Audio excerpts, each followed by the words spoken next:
All right. I really think the last thing to show you here is what do you do when you're done and you want to sort of send this or have it printed.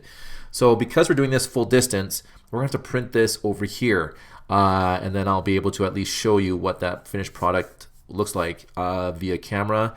And I'm not sure if we're going to get to the point where I can actually sort of send it or drop it off. But it's time to print this thing and you need to send me the file.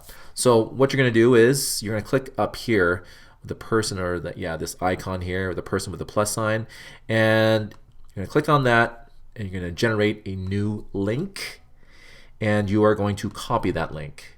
All right, so what you're going to do then after that, once you've copied that link, is open up your Gmail, send me an email with that link pasted somewhere in that email, and then send it to me. And then when I get that email, I'll be able to click on it and I'll see the exact same thing that you've done here.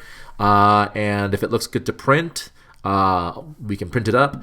If it needs some tweaking because maybe there's a piece that is going to sort of not print well because it's too much of an overhang, or you have a piece that's actually like underneath, sometimes that happens, underneath the actual build plate, that's going to be a problem too because the printer's not going to want to do that. I can at least try to fix it or get you to try to fix it, and then we can go on from there. All right, so that's it. Good luck.